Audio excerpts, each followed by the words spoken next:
Hello and welcome to the Embrace Your Destiny podcast. My name is Sandra Dawes and I'm your host. And if you're unfamiliar with the podcast, if this is the first time that you're tuning in, the Embrace Your Destiny podcast is all about sharing the stories of women who have gone through a transformational experience in their life. And it might have seemed like the worst thing in the world when it was happening, but when reflecting on it, it happened for a reason and it helped them to become stronger in mind, body, and soul. It sort of put them on a course correction so that they could really live the life that they were meant to live. And today we're talking with Alys Sink. And Alys, back in 2017, August 12th to be exact, Alys's mother woke up fully paralyzed by an undiagnosed illness. And having just completed her master's program, Alys soon found herself returning to her childhood home to take care of her newly disabled mother. A survivor of domestic violence in her childhood, caring for her mother in their family home forced Alys to face the trauma of her past and the reality of her present. 6 months later, scared but radically determined, Alys started her small business and committed herself to a future of self-forgiveness, curiosity, and healing. Alys is now the founder of Real Talk, LLC, an international English tutoring agency committed to creating better language partners and partnerships. And we'll show you where you can find Alys in the show notes so that you can connect with her in the future. So welcome, Alys, and thanks so much for being a guest on the podcast. Thank you so much for having me. So Alys, why don't you tell us a little bit more about your journey and how it led to the path that you're on today? Sure. So, wow, hearing you say all of that makes it sound a lot better. I will say this has been the most recent experience that I've had. So all of this happened just a little over a year ago with my mother specifically. So just a quick overview that I completed my master's in 2017. And that happened in May, and my mother got sick in August. And this is just something that I guess felt like a huge transformative moment in my life because I felt that I was finally getting my feet under me, that I was growing professionally. And I had done a lot of wandering around in my early 20s, trying to really survive and scrabble and support myself financially. And so this felt like a huge, a huge blow. That doesn't sound exactly right. I think there are definitely a lot of people who go through worse things, but it was just something unexpected, and it completely changed the course that I saw myself going on when I had to become a caregiver to my mother in my 20s. So I went home, and it was a really strange juxtaposition because I had gone from being at a conference with a lot of people who were my peers and my colleagues and talking about these large ideas and thinking about where my career was headed to sleeping on my childhood bedroom floor with, stink bugs crawling into my hair and waking up every 2 to 3 hours to help my mother go to the restroom. So it was just a really shocking, transformative moment where I had to think about where I was and where I actually wanted to be. So. Yeah, and I think that it's not something that we're ever prepared for, right? To become caregivers for our parents, because if we're thinking about it logically, we know that they're not going to live forever, and there might come a time where we need to step in and take care of them. But I don't think most of us are actually mentally and emotionally prepared for that time. Mm-hmm. Absolutely. And I definitely was not. And my mother, make no mistake, I love my mother, and I, do not see her as a burden in any way. And I never want to communicate that. And that was definitely one of the huge transformations that happened, was having really honest conversations with my mother that I don't think would have been facilitated, at least not this early, I guess, after the events. about, what happened in my childhood and, what her experience of it was. And just this kind of event really opened up pathways to healing that I think were very much closed at the time. And, the unexpectedness of it for both of us was the shared experience, because I certainly didn't expect to come and live in my childhood home and to go through this experience with her. And she definitely did not expect to have that experience. And, I definitely much harder on her than me, just physically speaking, especially emotionally, mentally, and physically. But I think when it's happening, it's very much hard to see the positive and good in it. So I don't want to be Pollyanna about it. If that makes sense. Right. We're not looking at it through total rose-colored glasses. Right. But at the same time, it was is an amazing opportunity for healing, right? Because of the illness and because you're her caregiver right now, you have that time where there's no distractions to have those honest conversations, which I'm sure wasn't or isn't easy, but definitely necessary, right? Absolutely. I think that as we're growing up, we don't, our relationship with our parents is very different. And the relationship that I have and had with my mother was always in a caregiving role, because my father was abusive towards both of us. So I think it was easy for me to step into this caregiver role as an adult, but there was also another element to it where we had to address that pain, and I had to grow as a person so that, we could have those kinds of conversations, because otherwise it was going to break both of us. It was going to break our relationship. And so I think this type of situation forced both of us to become better people and to recognize the hurts that we had experienced in the past. And it's definitely ongoing. This is a very recent event, so I'm definitely learning a lot every day. But being her caregiver actually made me a better person, I feel like. Made our relationship stronger, helped really, like at 3 a.m, we're having these conversations that I couldn't imagine even broaching a year ago. So it was definitely a transformative experience, and is an ongoing experience. So. And what kinds of tools, if any, have you used to help you cope? Because, you're running a business as well as taking care of your mom. So I can't imagine, how it must feel, because those are 2 very big balls to be juggling. Yeah. So I was very lucky to actually, the day before I traveled down to my hometown, which I can't stress how small it is. It is very small. I had to take a bus to another bus to a car to be able to get to my hometown. Luckily, before I went on that trip, I was at a conference, and there was a keynote who was talking professionally about building your support network, building a Powerhouse 3. And at the time, I knew that I wanted to grow my little business, but I didn't know how to do it. And then I was facing the possibility of not even having access to internet, much less time to do what I needed to do. And I felt that really I needed to build a network to support me. So thankfully, this keynote gave me the idea to build a support network. And that seems very basic on its face, but it was something that I actually hadn't thought about doing, building a network of friends with intention to help me get through this experience.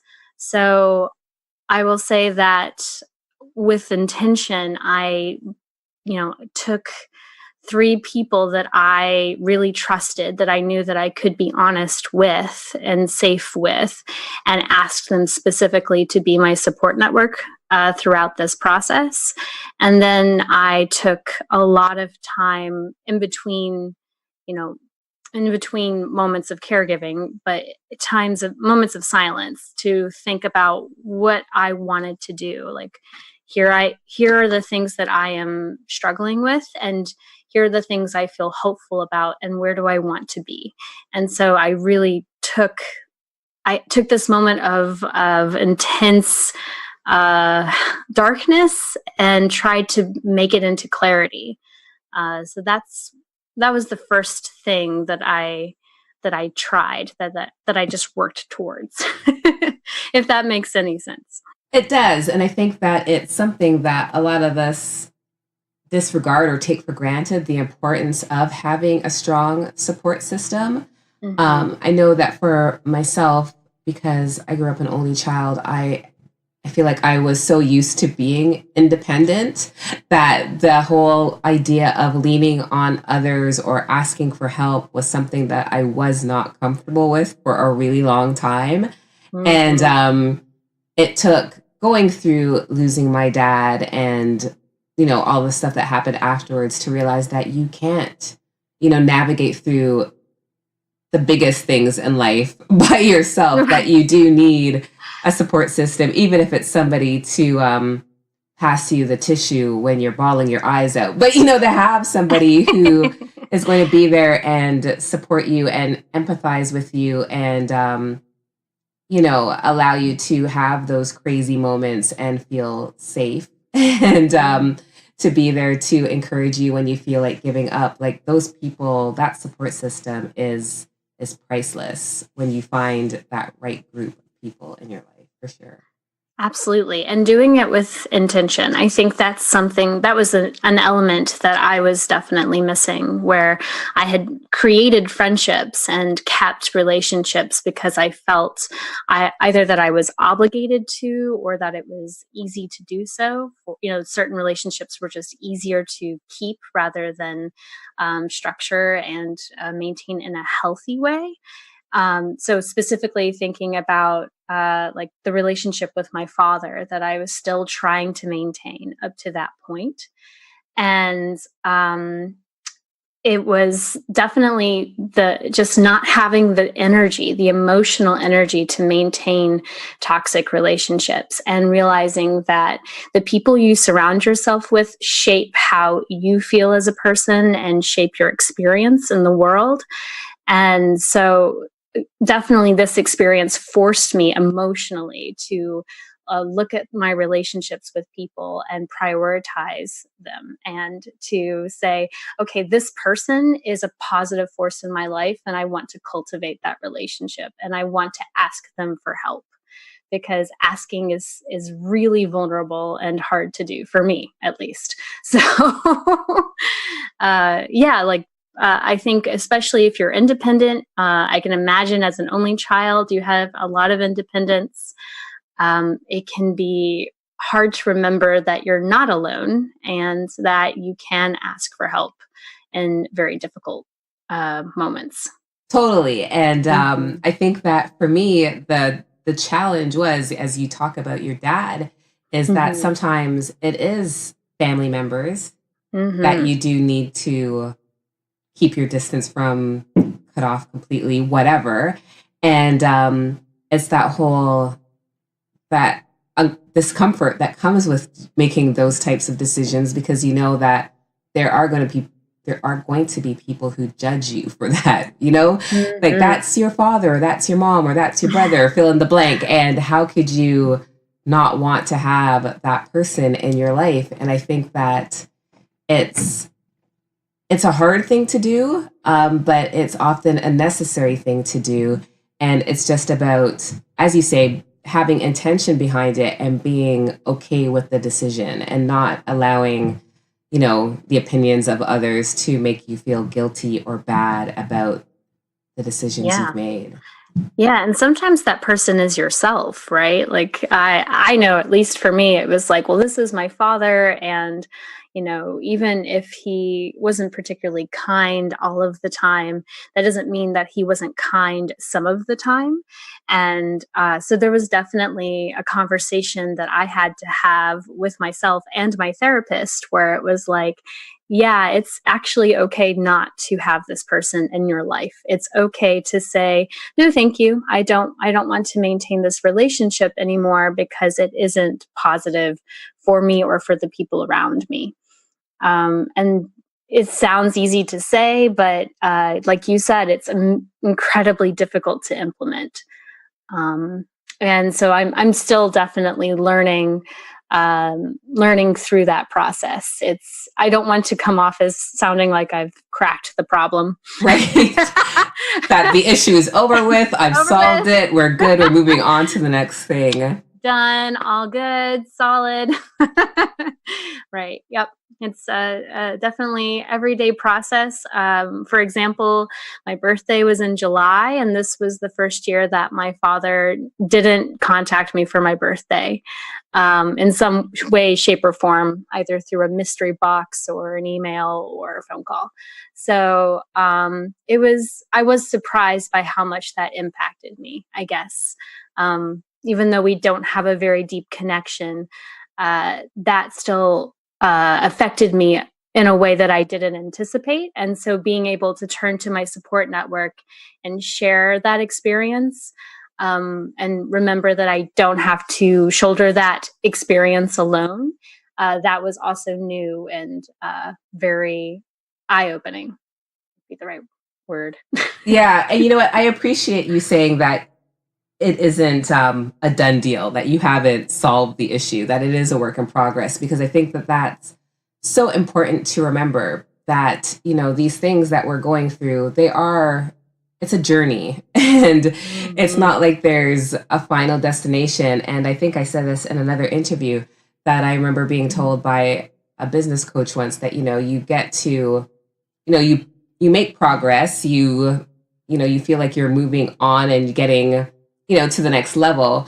But she said, new level, different devil. So it's not like you're ever done with things, right? So you'll get through something and you'll feel like you've got a good handle on it. Mm-hmm. And then something will happen that reminds you that the work isn't done yet. And I feel like I actually find it humorous now when that happens to me, that it's like, oh yeah, I got too cocky and I really thought that I was done with this, but clearly I have more to do. And I feel like a lot of the issues that we have, especially because a lot of them started when we were kids, it's like an onion, right? So you're peeling away these layers and you think that you're finally at the end, but there's another layer. Never ending onion. Yeah, exactly. It's a perpetual onion.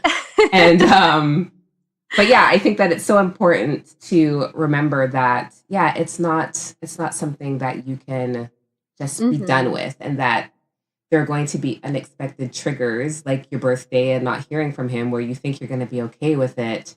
And when it happens, you're like, well, hang on a second. Why am I so bothered by this? And you realize that, there's still more work to be done. So much more work to be done. Absolutely. I guess I don't have any sage wisdom, but that advice that you just shared, like new level, different devil, definitely, I definitely can see that, respect that, because I don't know if you have experienced it in this way, but I feel like I go through really sudden growth spurts. So it's, I'm learning a lot very quickly. And definitely it feels like, once I've reached a moment of stasis, a moment where I can breathe, that's when the next surprise is literally around the corner. So totally. Yeah. I would say that has been my experience as well. So Alys, what would you say is the biggest lesson that you've learned so far?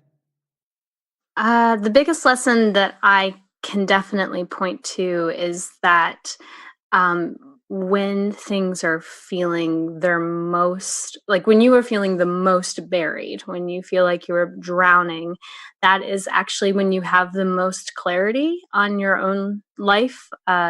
Barring, of course, depression can definitely cloud your thinking and prevent you from being able to see things perfectly. But I think if you can take that moment when everything feels absolutely awful and look at what is happening with an objective eye, and then look at what you are experiencing and what you are hopeful for, and actually looking forward to, and seeing what that trend is, you can have some very honest conversations with yourself. You can kick off the bottom and get back to the surface, essentially. So using moments of drowning to seek clarity is my biggest lesson, and that's what pushed me to actually make the business happen, because prior to that I had played with the idea and I had said to myself, well, like, this will be so much work and I don't think I can do it.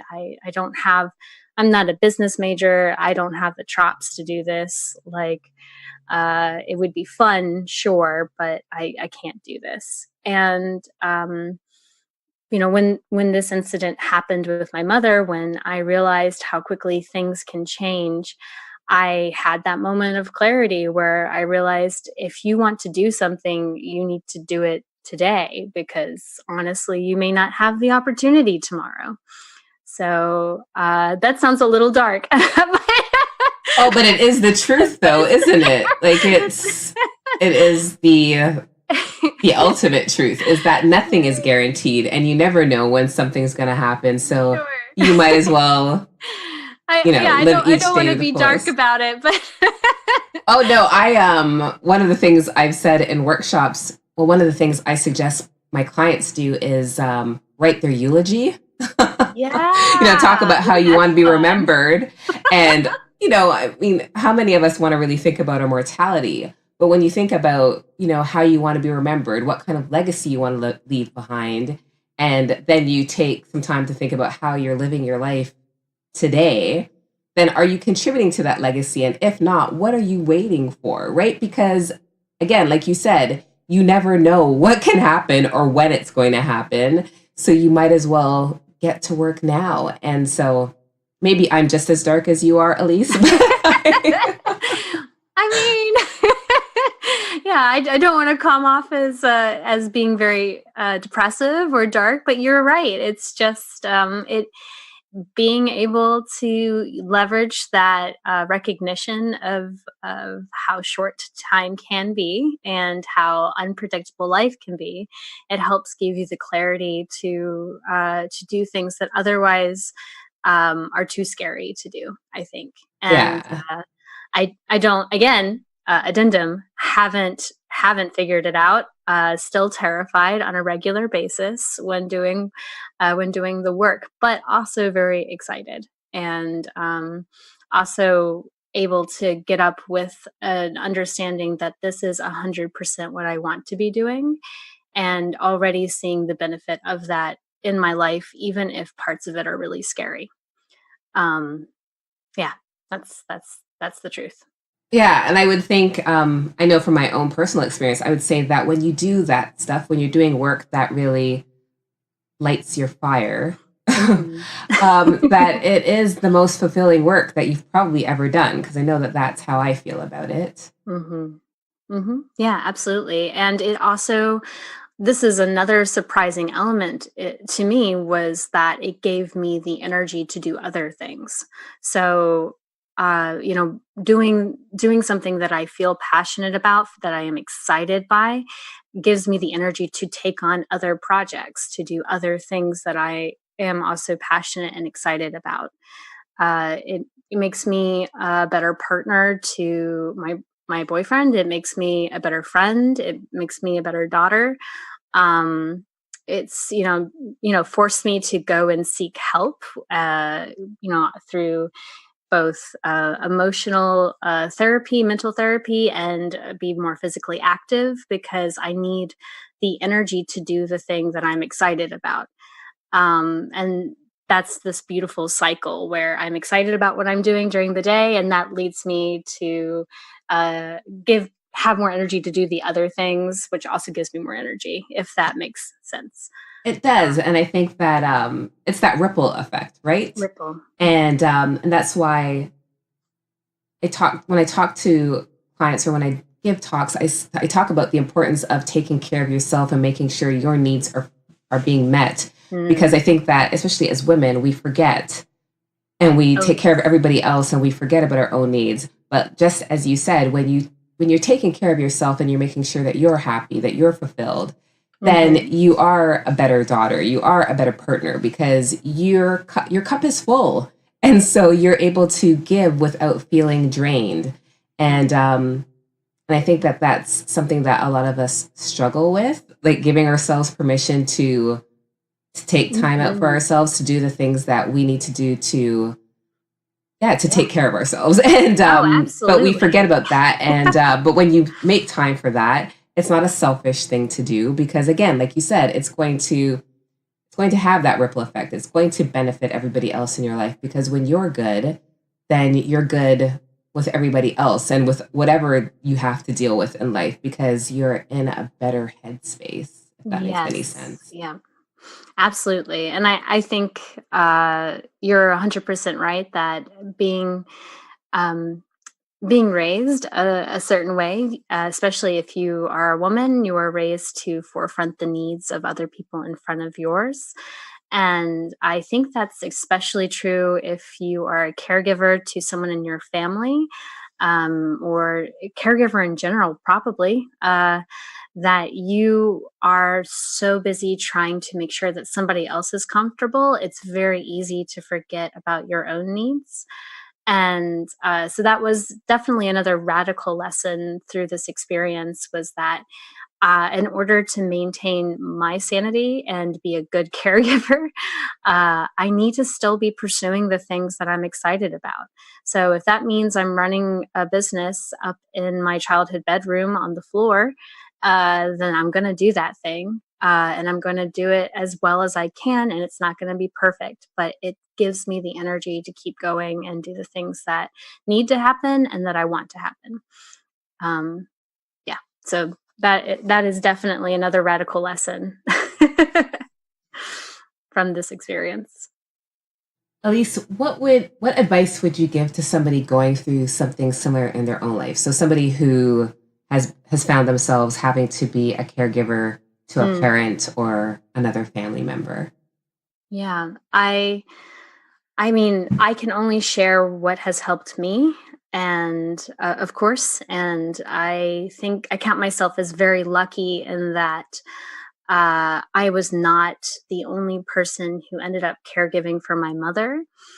But my advice would be to remember that this is temporary and that you get to dictate how much of yourself you pour into this experience, and that your experience, your life, your goals, your dreams, they still matter, and that you don't have to sacrifice the entirety of yourself into that experience, and that when things feel really overwhelming and really scary, that you can not you don't have to be alone. You can have somebody beside you, and if that person is your friend, if that person is your therapist, it is your your mother, father, uncle, just recognize that you don't have to do that thing alone. And this is true in all aspects of life, I imagine, but specifically in caregiving,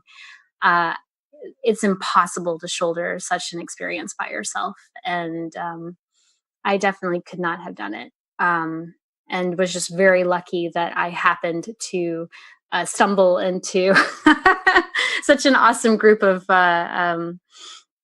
people who helped me through that experience and are still helping me through. And so that's multi-layered advice, I guess. And good advice all the same. And I think that the whole thing about asking for help, I think the big thing to remember is that it's not a sign of weakness. It's actually, I think, a sign of strength to be able to admit to yourself that you cannot do it on your own. Right. Yeah. And I think this is very common with people who are independent, people who are single children, or just have always had this feeling that they can take care of themselves and others. I sometimes forget that I can lean on other people. So, for example, like I had to interact with my father during my brother's graduation this year. And, I had this conversation with my therapist about, how am I going to handle this interaction and maintain healthy boundaries. And something my therapist had to routinely remind me of was that my partner was going to be there standing next to me, and I could use him as a resource. So I repeatedly kept going to this experience, like, I'm going to do this alone. I have to do this alone. Like, how am I going to do this alone? And my therapist had to keep reminding me, actually, You're not alone. You're not alone. There's literally someone standing right next to you.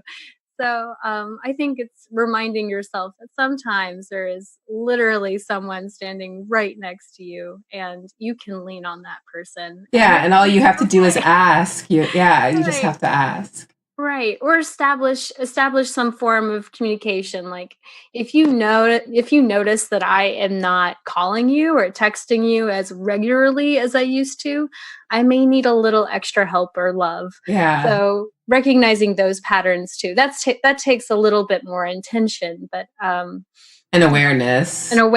But it's important to do, because if you can build that support network, it makes your life and their life also much easier. Right. No guessing. We know for sure. No guessing. No mind reading. Yeah. Because most of us, our ESP is not on point, so we need some help with that stuff. I haven't learned how to do that. I have no advice on that. Alys, thank you so much for sharing your journey and the lessons. Any final words? Not really, besides just keep going, and don't be afraid to reach out and talk to somebody, even if it feels very vulnerable and upsetting, because I completely understand that feeling, and usually it's just ourselves telling us that we're not worthy of having that support. And we may not say it in such a way, but we are worthy of having a support network of people around us who love us, and of reaching towards our own desires and dreams. So that would be it. Well, thank you so much for that. And again, thank you for your time and the wisdom that you've shared today. It was awesome. And for those of you listening, you can learn more about Alys and where to find her on social media and her website in the show notes. And so that's it for today. Thank you so much again for listening. And Alys, again, thank you for your time. Thank you so much, Sandra. And we will see you next week.